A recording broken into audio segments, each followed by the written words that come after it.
Méditons avec la communauté des disciples du Christ vivant en ce lundi 26 juin 2023, 12e semaine du temps ordinaire, année liturgique A. Première lecture tirée du livre de la Genèse au chapitre 12, versets 1 à 9. En ces jours-là, le Seigneur dit à Abraham qui vivait alors en Chaldée: quitte ton pays, ta parenté et la maison de ton père, et va vers le pays que je te montrerai. Je ferai de toi une grande nation, je te bénirai, je rendrai grand ton nom, et tu deviendras une bénédiction. Je bénirai ceux qui te béniront, celui qui te maudira, je le réprouverai. En toi seront bénies toutes les familles de la terre. Abraham s'en alla, comme le Seigneur le lui avait dit, et Lot s'en alla avec lui. Abraham avait 75 ans lorsqu'il sortit de Haran. Il prit sa femme Sarai, son neveu Lot, tous les biens qu'ils avaient acquis, et les personnes dont ils s'étaient entourés à Haran. Ils se mirent en route pour Canaan, et ils arrivèrent dans ce pays. Abraham traversa le pays jusqu'au lieu nommé Sichem, aux chênes de Morée. Les Cananéens étaient alors dans le pays. Le Seigneur apparut à Abraham et dit: à ta descendance, je donnerai ce pays. Et là, Abraham bâtit un autel au Seigneur qui lui était apparu. De là, il se rendit dans la montagne à l'est de Béthel, et il planta sa tente, ayant Béthel à l'ouest et Haï à l'est. Là, il bâtit un autre autel au Seigneur, et il invoqua le nom du Seigneur. Puis, de campement en campement, Abraham s'en alla vers le Néguev. Parole du Seigneur. Méditation. Frères et sœurs bien-aimés, bénissons le Seigneur notre Dieu pour toutes les merveilles qu'il accomplit dans nos vies. Le souffle de vie que nous avons ce matin est bien l'une de ces merveilles. Rendons grâce pour cela.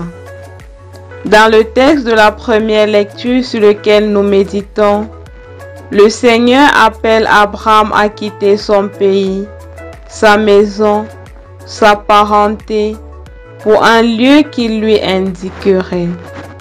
Il promet par ailleurs de le bénir en faisant de lui le père d'une multitude et une bénédiction pour les autres. Abraham ne lui oppose aucune résistance, il obéit. Il quitte sa maison pour ce pays inconnu que lui indique le Seigneur. Aujourd'hui, c'est à nous que le Seigneur adresse cet appel. Quitte. Mais que faut-il quitter? Il s'agit bien de notre zone de confort, c'est-à-dire le péché.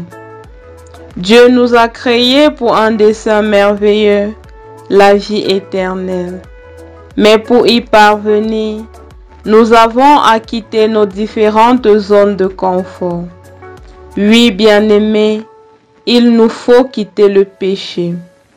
Ce péché dans lequel je suis installé et que j'appelle péché mignon. Cette relation toxique dans laquelle je vis et qui ne glorifie pas Dieu.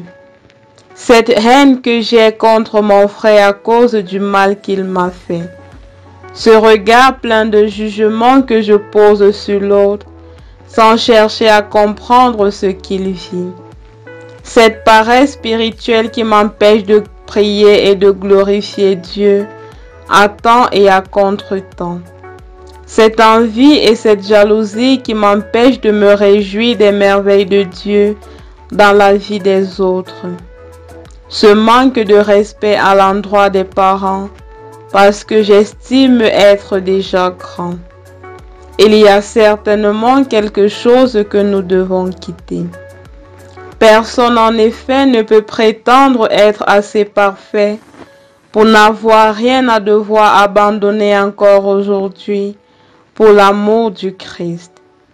Et quand bien même nous n'aurions pas de péché à combattre, il nous restera encore la lutte pour le bien. car le bien que nous omettons ou refusons de faire peut également nous détourner de l'éternité. Bien-aimés, je nous invite à nous poser cette question aujourd'hui. Que dois-je quitter pour grandir dans ma relation avec Dieu et avec les hommes? Et quand nous aurons trouvé la réponse à cette question, ayons le courage de prendre la décision de quitter. Oui, quitter, même si c'est pour aller vers l'inconnu. Dans tous les cas, le Seigneur nous attend à l'autre bout du chemin. Dieu notre Père, en demandant à Abraham de quitter, lui a également fait de grandes promesses. Ces promesses se réaliseront aussi pour nous si nous décidons de quitter tout ce qui est obstacle au projet de sainteté que Dieu a pour notre vie.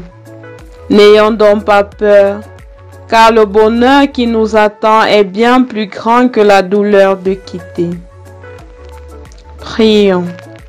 Dieu notre Père, donne-nous le courage de pouvoir quitter nos zones de confort par amour pour toi et pour notre propre bonheur. Intercession. Seigneur Jésus, que tes enfants qui vivent dans les relations affectives qui ne t'honorent pas prennent conscience du bonheur qu'ils auraient en se conformant à ta volonté et reviennent à toi. Maman Marie, prie pour nous. Exercice spirituel. Prendre le temps de recenser nos zones de confort et prendre la décision de les quitter. Demander à Dieu la grâce pour le faire. Loué soit Jésus-Christ.